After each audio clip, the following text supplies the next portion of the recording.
ప్రాచీన కాలంలో మొదటిసారి ఆలయాలను నిర్మించిన ప్రదేశం. Hi friends, welcome to my journey. ఈరోజు మనం ఐహోలేలో చూడవలసిన కొన్ని ముఖ్యమైన ప్రదేశాలను సందర్శిద్దాం రండి.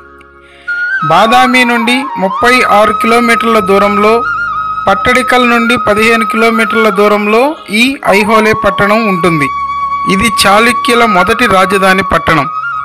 ఇక్కడికి ఎలా చేరుకోవాలి అనే విషయం ముందు వీడియోలో తెలియజేశాను.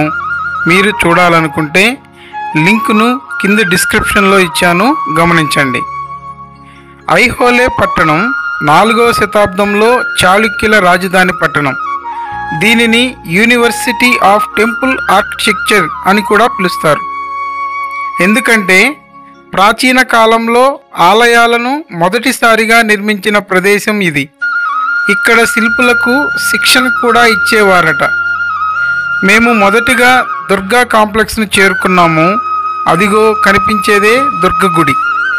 ఈ ప్రదేశం పురావస్తు శాఖ ఆధ్వర్యంలో సంరక్షించబడుతూ ఉంటుంది.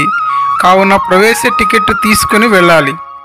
ఇక్కడి దేవాలయాల సమూహాలను సామాన్య శకం 450 నుండి 750 సంవత్సరాల మధ్య నిర్మించారని తెలుస్తుంది.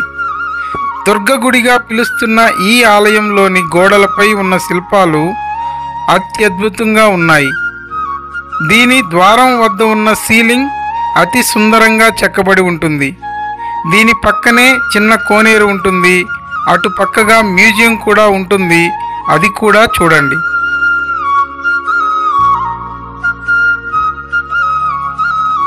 ఇంకా కొద్దిగా ముందుకు వెళితే మనం చాలా ఆలయాలను సందర్శించవచ్చు. వీటిలో సూర్యనారాయణ ఆలయం ఆర్కిటెక్చర్ చాలా డిఫరెంట్గా ఉంటుంది.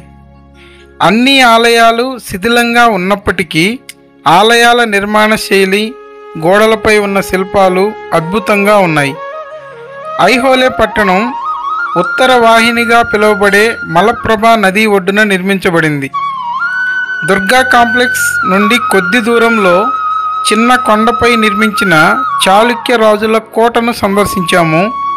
ఈ కొండపై గల జైన దేవాలయంలో చాళుక్యుల చరిత్రకు ఆధారమైన ఐహోలే శాసనం వేయించబడి ఉంది. ఈ శాసనం చాళుక్య రాజైన 2వ పులకేశి విజయాలను, అతని పరిపాలనా కాలాన్ని వివరిస్తుందని ఇక్కడి గైడ్ తెలియజేశారు. ఐహోలే పట్టణంలో దేవాలయాలను గుంపులుగా నిర్మించారు.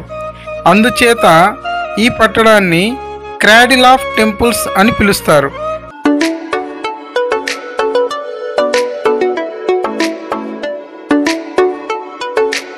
మలప్రభా నది పరివాహక ప్రాంతంలో ఉన్న ఈ ప్రదేశంలో ప్రధానంగా పండే మొక్కజొన్న పంటను నూర్పిడి చేసి ఆరబెట్టడాన్ని మనం ఈ మార్గంలో గమనించవచ్చు. ఇక్కడి దేవాలయాల నిర్మాణ శైలిని మరియు శిల్పాలను బాదామి మరియు పట్టడికల్లో కూడా మనం చూడవచ్చు. ఇంతటి ప్రాముఖ్యత, చరిత్ర గల ఈ ప్రదేశాన్ని 1987లో యునెస్కో వారు ప్రపంచ వారసత్వ ప్రదేశాల జాబితాలో చేర్చడం జరిగింది.